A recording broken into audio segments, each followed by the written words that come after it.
Well, good evening and welcome to the May 15th, or 16th, I'm sorry, regular session meeting, school board meeting at 7:30 p.m. We'll get this meeting started. Ms. Lane, would you call roll? Mr. Begley. Mrs. Birding Miller. Mr. Clark. Here. Mrs. Gundrum. Here. Mr. Napier. Here. Ms. Gundrum, would you lead us in the Pledge of Allegiance? If everybody would stand if you're willing and able. I pledge Allegiance to the flag of the United States of America and to the republic for which it stands, one nation, under God, indivisible, with liberty and justice for all. Thank you, Ms. Gundrum. And this is a part of the meeting that we have communication from the community.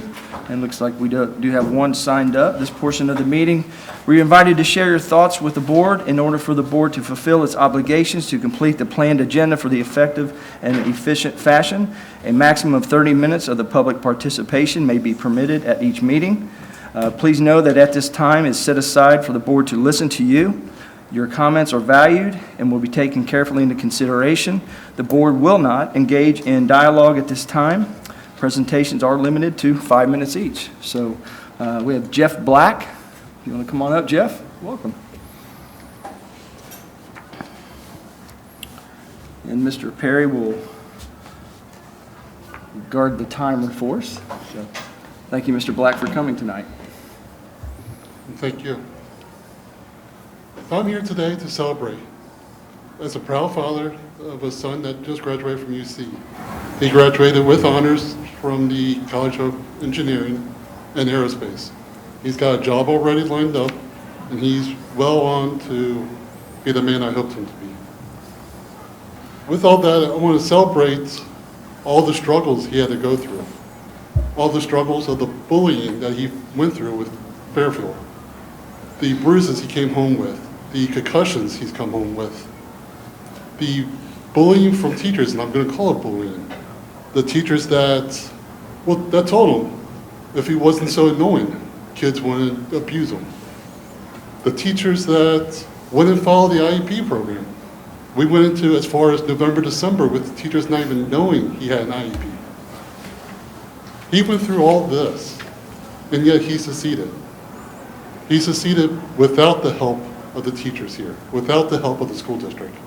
The school district that told us that he was the problem, even though the counselor didn't even try to look into the problem. I even proved to her that the stuff that the kids were saying he was doing was not possible. How can it be possible that he was at lunch bullying other students when he had to deal with the librarian to eat lunch in the library and quietly read a book? But the counselor didn't know that because she didn't look into it. This is the same type of counselors that told us, we'll be lucky if he even made it through high school, that he'd be lucky if he made it through trade school.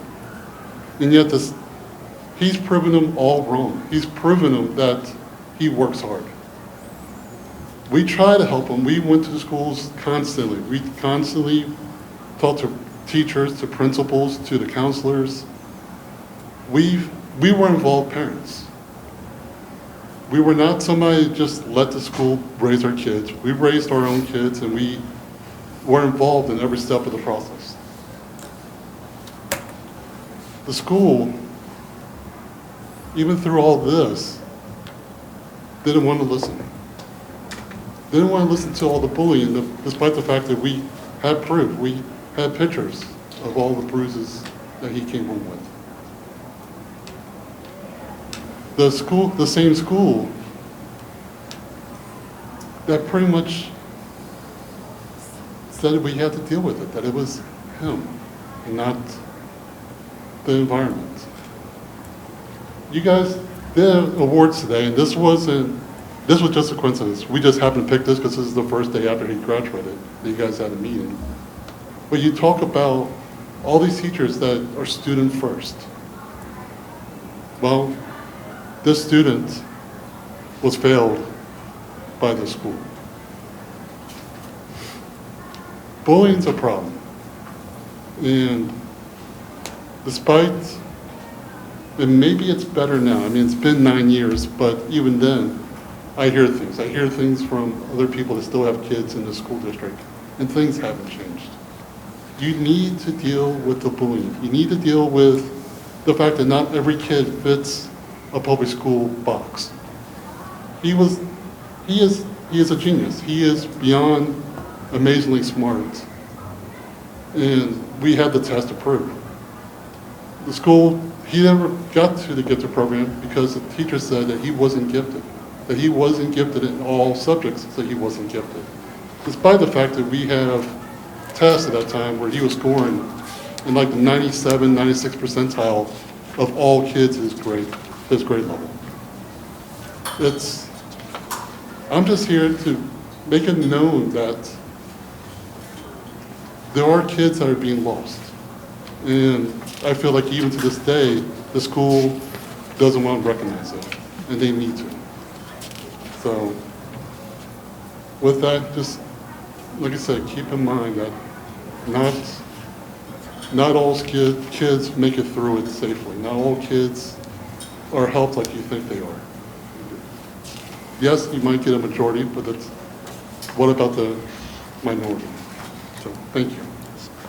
Thank you for speaking.